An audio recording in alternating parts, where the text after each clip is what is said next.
So I once worked at this school and this guest speaker came in to talk to the kids. He asked the kids what they want to be when they grow up, and one of the kids says he wanted to be a YouTuber. The guest speaker starts looking at the audience, like the older folk, and the older folks start giving each other like little smirks and stuff like that. Meanwhile, I'm thinking, what's so funny? The kid's gonna make more than y'all in a month. But it kind of reminds me of what's going on in the world today. The kids just spawned in and they getting jumped by every single generation. Like, ask yourself why that kid wanted to be a YouTuber. Because of you, Halo Haley. No shade to Haley, I don't know her, but that's all he knows. That's what he sees as the best job. That's who he be looking up to. People that are going to clown a generation so they can get some clicks and views. Now, I ain't any better. That's what's trending right now. We got to get these clicks. You feel what I'm saying? But we got to take some accountability for that. They fiending for the iPad. We fiending for the clicks. They be calling them iPad kids like they went out and bought the iPad. Everything is our fault. We've created this world for them to live in. That being said, they're stupid.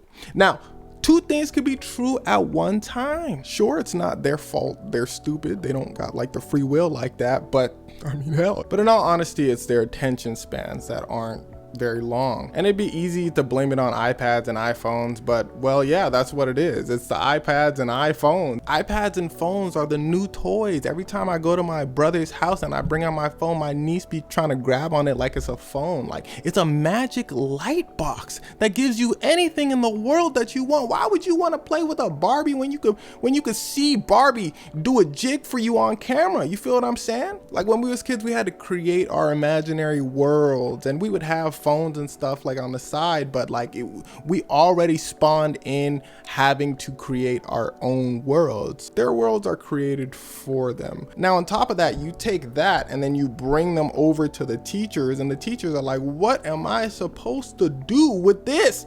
On top of that, the teachers don't even want to teach. Let's be real. Hey bro, let's be real. If I sell snacks in my classroom for a month, I'm probably gonna make the same amount as my teacher, bro. Them boys broke, bro. And again, that's just how we made the world. Teachers don't be making money. It's what it is. And it's a thankless job. Imagine being broke and everybody be blaming you for everything that happens to their kid. You also gotta look at who's raising the kids. Our generations are raising the kids. Gen Z, millennials, us. The most unserious generations of all time, us? No way, say it ain't so, those poor children. Like, we the first generations that grew up with technology for real, so it is just a part of life, you know what I mean? So giving your kid a phone or like an iPod, it's just what it is. Like, when did you get your first phone? I think I got mine at like 13 or something like that. Kids nowadays be getting phones at like 7 because that's just what it is. Everybody probably needs a phone. It's more useful than not having a phone. The world separates generations because they probably have the same mindset by, you know, how they were raised and all that. Gen Z, millennials, think about it right now. If you don't have a kid, would you want a kid? Probably not. That's how we all feel. Most of us feel. And even if you think you want a kid, when you actually get the kid starts tweaking, bruv. Like, come on, I'm trying to get on the game right now. I'm trying to play Xbox. My kid wilding. Like, I love kids, but 24/7? What? On top of all this, they don't have struggle. And I know I sound like an old head, like you gotta have struggle, but in all honesty, you gotta have a little bit of struggle. I'm talking about the little things too. I'm talking about like, go get the remote because you gotta change the channel type thing. You know what I'm saying? The remote is literally in their hands. Everything is in their hands. Remember when you had to like wait for your favorite show to come on? They don't gotta do that no more. They just gotta search it up. Everything kind of falls into the palm of your hands. So imagine the moment, this is how you're raised your whole life. You feel what I'm saying? So imagine the moment you don't get what you want.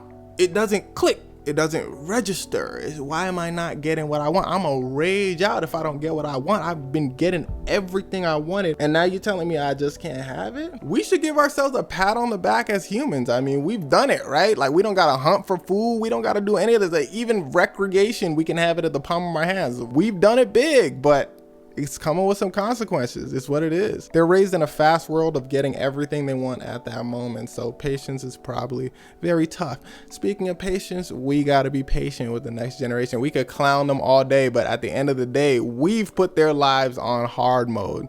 So the least we could do is not clown them for it. You feel what I'm saying? They don't even know what we talking about. They're like, what did we do? Like, we just living like this. You feel me? So, hey, let's change up the narrative. Let's give them some positive reinforcement since it's our fault. At the end of the day, it's always a trend to talk crazy about the next generation coming up, except Gen Z. I feel like Gen Z kind of had it good. But either way, I'm pretty sure Gen Alpha is going to be just fine, especially if we help them through it. World is hard enough as it is.